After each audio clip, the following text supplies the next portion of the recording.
Ladies and gentlemen, boys and girls, it's Diego with my beautiful wife, Karina from Venezuela. And I got my Colombian hat on because Karina lived in Colombia for almost 6 years while we were dating each other. We got married on the beach in Florida on January 14th, 2024. And now we are waiting for Karina's green card to get adjudicated. But this video is about what is a K2 visa? What's K2? What are the responsibilities of a K2 visa? Can you apply for a K2 visa? So let's go over the process. Let's start with this.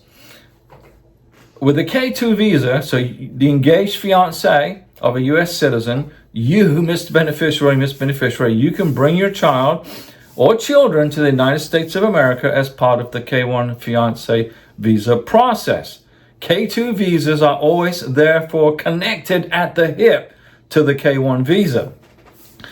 The child, the kids, the children must be unmarried and under the age of 21 when they enter the United States of America. And if you bring a child to the United States, Miss Beneficiary, Mr. Beneficiary, this child must always, or children must always be included on the USCIS form I-129F in the visa paperwork, okay? It's very important. If you have a child and you don't include them on the I-129F, there's a good chance your K1 visa will be denied also. So you don't want to make that stupid mistake, okay? You got it?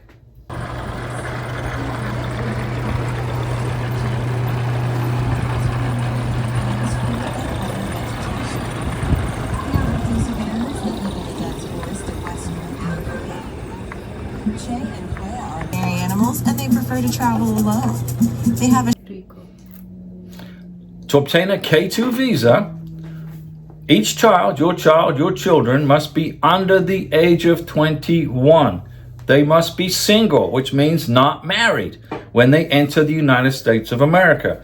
And both the fiancé and the beneficiary must meet the eligibility required criteria for the K1 visa, which is as follows. Number one, the U.S. citizen must be a U.S. citizen. So your sponsor, your future husband or wife must be a United States citizen. You must get married within 90 days of entering the United States, Miss Beneficiary, Mr. Beneficiary. You both of you must be legally permitted to marry each other, meaning all previous marriages have been dissolved or terminated. Boom, you're out of here. And you've got your certified divorce decrees or your death certificates, annulment certifications and all that, okay? And another requirement is you both must have met each other in person within 2 years. This is to qualify for the K1, which then qualifies the K2. If you qualify, okay, the beneficiary, the non-US citizen, can include his or her K2 child as a part of the visa application process. Right? You got it. So what documents are required to obtain a K2 visa, which is part of the K1? Well, each K2, each K1, and each K2 visa applicant must provide the following documents unless the U.S. Embassy states otherwise. So, you got your NOA2 letter approval. Each child, each K2 has to fill out a DS-160, a Department of State form DS-160 online, okay? And then you must print a confirmation page for each DS-160 for each child, which is technically called the online non-immigrant visa application. Okay, got that?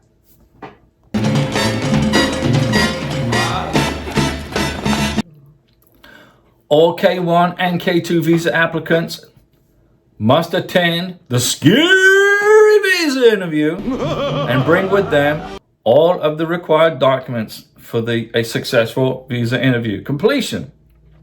Once you get the K1 visa and the K2 visa put into the passport, then you're going to get admitted into the United States of America, all right? If the K1 and K2 visa applications are approved, the consular officer will return your passports to you with the visas attached to the beneficiaries within a time frame depending on the workload of the embassy, all right? And the consular officer will also give you a sealed packet containing all the documents provided during the K1 and K2 application process. All right? You understand that, right? Now, it's important that these sealed documents remain totally sealed. The packet you don't open it. Do not allow the foreign immigration officers to open those K1, K2 visa packets when you leave your home country. Like I was leaving Bogota, Colombia with Karina, and the immigration officer grabbed hold of her K1 visa package and said, "I want to look inside here." I said, "No, you're not. That's secret. That's Homeland Security stuff. You don't even touch it. Take your hands off of it. Don't open it. Put it back." I said, "If you open it, your job will be terminated." Okay? Make sure you do not allow anybody, including yourself, to open those sealed packages. Only the Customs and Border Protection CBP agent can open and unseal the envelope at the border. So carry these documents in your carry-on bag. Don't check these documents in your suitcase. Now remember this also, that visa does not guarantee entry into the United States. It's at the discretion of the Border Patrol officer, and they can grant or deny you entry into the United States even with an approved K1 visa. You got it?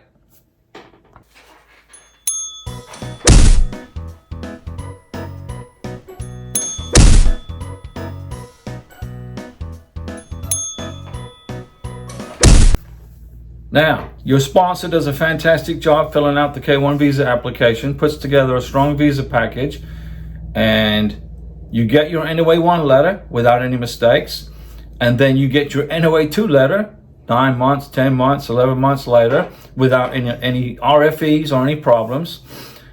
And you look at the NOA-1 letter and you look at the NOA-2 letter, and your children on your K2 derivative are not included. You don't see their names on the NOA-1 or the NOA-2 letter.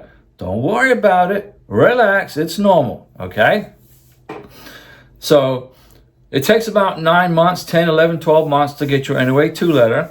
But this time, and then the visa processing, that time frame I just mentioned does not include the time it takes for Homeland Security or U.S. Immigration through the embassy for you to set your interview date. Okay? And that differs from country to country. So you get your NVC welcome letter, you can set your visa interview at the embassy, but that depends on the workload of the U.S. Embassy. All right? Each K2 child derivative under the K1 must have a medical exam by a certified civil surgeon approved by the State Department in each country. Doesn't matter if you're in India, the Philippines, Colombia, Ecuador, England, Australia, Nigeria, Kenya, wherever, South Africa, you got to have a medical exam for each K2. The K2 children must also have 2 photos included in the for the embassy interview. Okay, and also for the K1 visa application. You need police certificates for the K2 children from the current country they live in and any previous countries they lived in or for more than 6 months since their 16th birthday. Okay, so this applies to applicants over the age of 16. So if you're 16, 17, 18, 19, or 20, you got to have a police certificate included in your K2 visa, K1 visa, embassy interview. In Brazil, okay, a police certificate is required from every district you lived in, not just the whole country. You see, like in Colombia, if you lived in Colombia, you get a police certificate from Colombia. In Brazil, you get a police certificate from Brazil plus each district that you lived in, covering which covers not just the whole country, but each district. Okay? The K2 applicant must also have a valid passport with at least 6 months beyond the period of their K1 visa stay for their application. And it must be at least 8 months of expiration left if you live in Brazil. The K2s must bring an original birth certificate plus a certified copy of their birth certificate to the visa interview. Plus, certified original copies of divorce decrees or death certificates from previous spouses. And this applies only to the fiancé, not to the K2. Okay, so when you apply for your K1 visa, the K2s are piggybacking off the back of the K1. The K1 must provide evidence that the couple can marry each other. They're legally free and able to marry each other.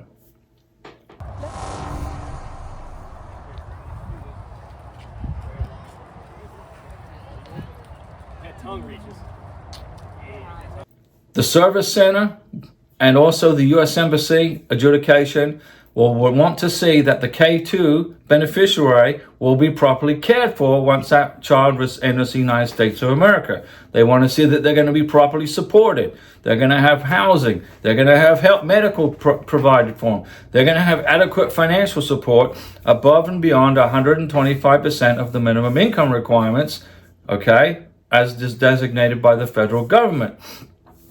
To get a K2 visa, you have to qualify for the K1. In order to get the K1, you got to prove authentic relationship exists between between the beneficiary and the sponsor, okay? Then, once you've qualified, you've done all that, make sure you pay the K1 visa fee, okay, which at the moment, the price is $535, but that's going to go up on April 1st, 2024. So if you watch this video past April 1st, 2024, it's going to be a higher price. Make sure you've paid for the K1 visa fee. Make sure you then pay for the K2 consular fee also. So if you have 2 K2s coming to the United States, you got to pay 2 consular fees. And right now it's $265 a person. You bring 2 K2s to America, you pay 2 consular fees of $265 each. All right? You got to fill out a DS-160 for each K2. If your K2's too young, can't understand English, can't read or write English, is 6 months old, 2 months old, 5 years old, the beneficiary and or the sponsor can fill out the DS-160 for the child, print the confirmation page, and make sure you bring those confirmation pages to the visa interview. And also make sure that Mr. Beneficiary, Miss Beneficiary, that you understand the photo requirements required by the U.S. State Department for the medical exam and also for the visa interview. All K2 children named on Form I-129F must complete Form DS-160. It's mandatory.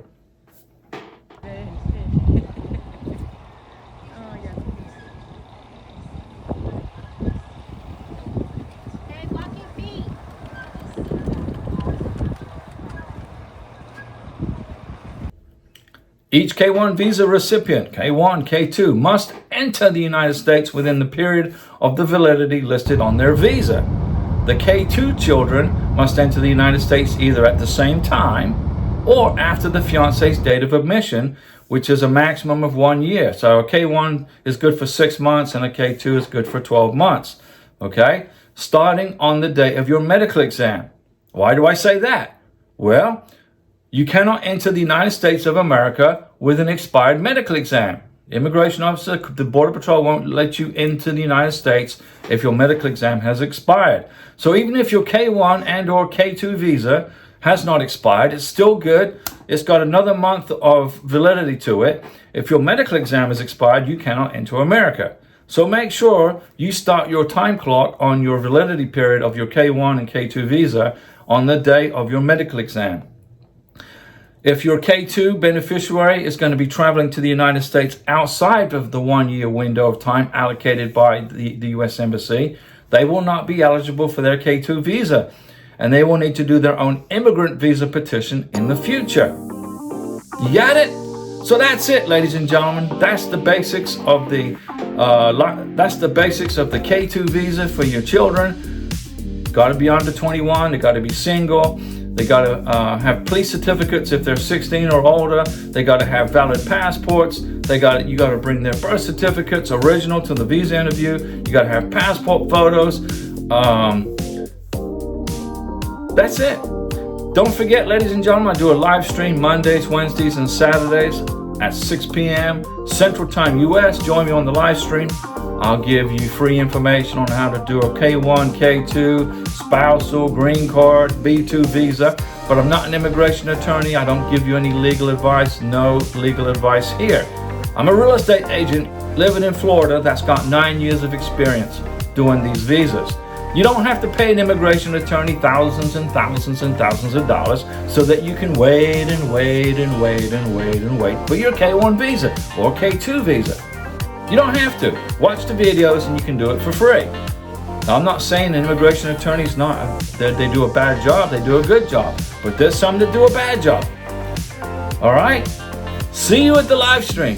And thanks for watching.